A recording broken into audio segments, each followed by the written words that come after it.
Pagi itu, Sententia Cafe terasa lebih hangat dari biasanya. Aroma kopi baru diseduh menyatu dengan suara gelas dan piring yang saling beradu, menenangkan siapapun yang masuk. Sandra melangkah masuk dengan kacamata hitam dan senyum tipis, berpura-pura sebagai pelanggan yang manis. Kemarin ia dipanggil polisi atas kekacauan yang dibuatnya. Tapi alih-alih jerah, ia justru semakin licin.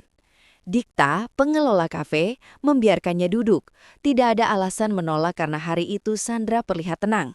Terlalu tenang. Sandra memperhatikan ruangan seperti pemburu yang mengintai. Di sudut lain, Mutiara baru kembali dari bengkel. Motornya baru saja diservis agar lebih siap untuk layanan delivery yang baru diluncurkan Sententia Cafe. Ada semangat baru di wajah Mutiara. Ia memegang helmnya erat, merasa ini awal yang baik. Ia tahu dirinya belum mahir menyetir, tapi SIM sudah di tangan dan ia bertekad belajar cepat. "Maaf, di sini kurirnya siapa?" Suara Sandra meluncur ke arah pelayan, santai, seolah sekadar basa-basi. Para pegawai saling pandang, tak ada yang menjawab.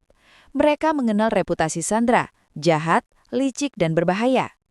Saat Sandra tidak mendapat jawaban, ia berdiri, berpura-pura akan pergi. Namun bahunya sengaja menyenggol Mutiara yang baru lewat. Helm hampir terlepas, dan motor yang baru selesai dibetulkan pun rubuh. Tatapan Sandra tersenyum miring, targetnya sudah dipastikan.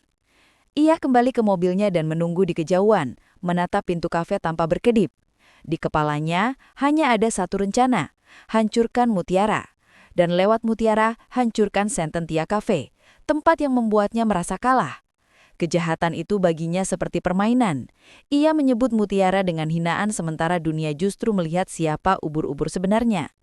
Tak lama, notifikasi orderan masuk di ponsel Mutiara. Nama pengirimnya membuatnya tersenyum kanggung. Kenzo. Rezeki pertama, gumamnya.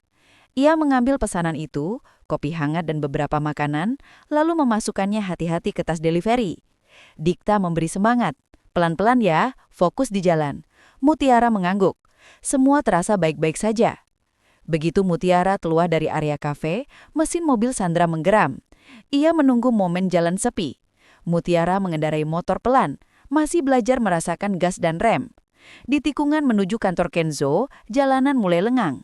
Pepohonan menggugurkan daun dan matahari miring memantulkan cahaya di aspal. Sandra menekan gas, tangan yang gemetar karena kandung kebencian, tetapi mantap menargetkan punggung Mutiara. Benturan itu terdengar tajam.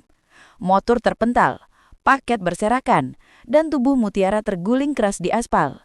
Warga sekitar berteriak, beberapa orang berlari mendekat. Sementara itu, mobil gelap yang menabraknya melaju kabur. Di balik setir, Sandra tertawa cekikikan, bangga atas rencana yang berjalan mulus. Tawa yang hanya bisa keluar dari hati yang sudah lama dikuasai dendam. Mutiara dilarikan ke rumah sakit.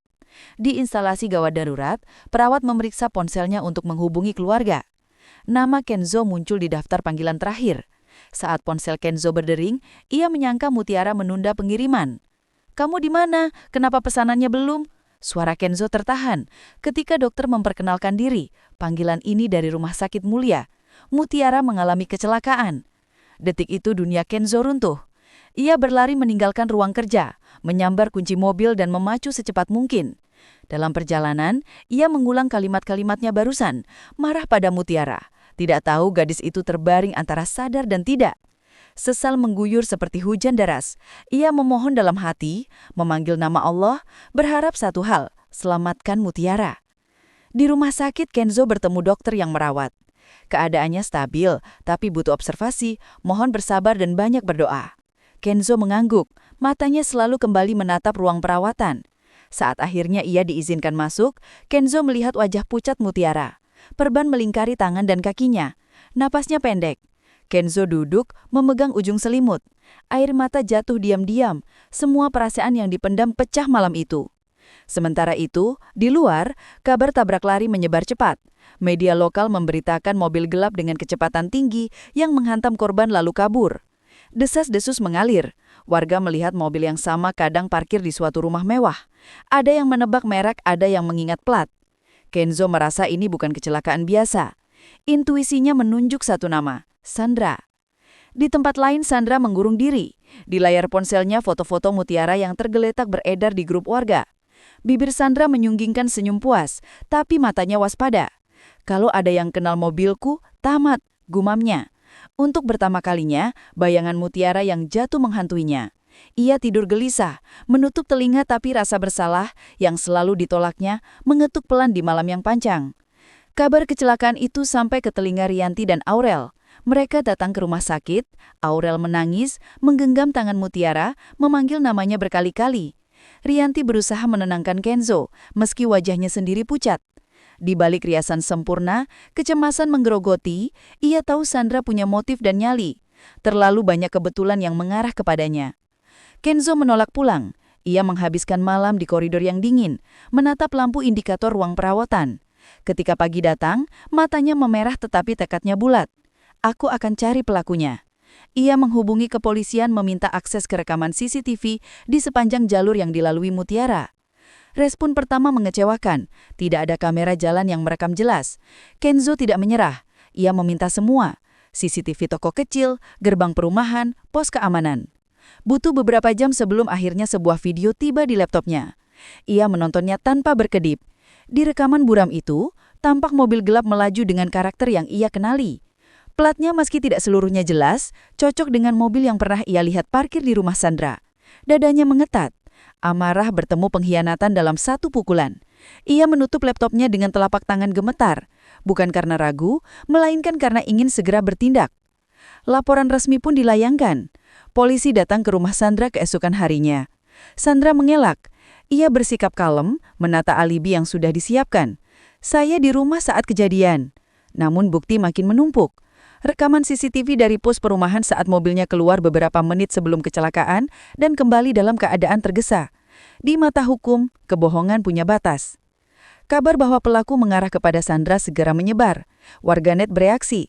Komentar-komentar tajam mengunduk tabrak lari, tag hair lokal kermunculan, dan citra Sandra semakin terjun bebas. Namun cerita ini bukan hanya soal hukuman, melainkan soal harga diri, penyesalan dan kesempatan kedua. Kenzo mengatur napas, memilih jalur yang tidak hanya emosional. Ia menghubungi pengacara, mengawal kasus dengan bukti kuat, dan memastikan Mutiara mendapat keadilan. Di saat yang bersamaan, ia merawat Mutiara dengan kesabaran luar biasa. Membacakan pesan positif dari pelanggan kafe, membawa jaket hangat yang dulu ia pernah meminjamkan, dan menata ulang hidup yang sempat patah. Di titik ini Mutiara berubah. Dari gadis yang belajar menyetir dengan ragu, ia bangkit sebagai korban yang menolak dikurung rasa takut. Ia mendorong polisi untuk menyisir rute yang sama, meminta petugas memeriksa bengkel yang mungkin didatangi pelaku untuk menambal jejak.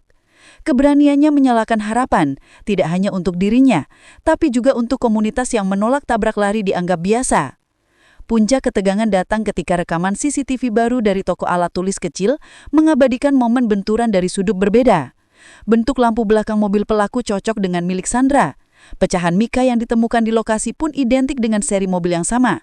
Rangkaian bukti itu seperti puzzle yang akhirnya menyatu. Sandra masih berusaha kabur, bukan dari polisi, tapi dari bayangan dirinya sendiri. Ia menatap cermin dan bertanya-tanya, kapan kekejaman menjadi satu-satunya bahasa yang ia mengerti? Namun kebebasan yang ia rasa selama ini ternyata tipuan. Kebenaran selalu menemukan jalan pulang.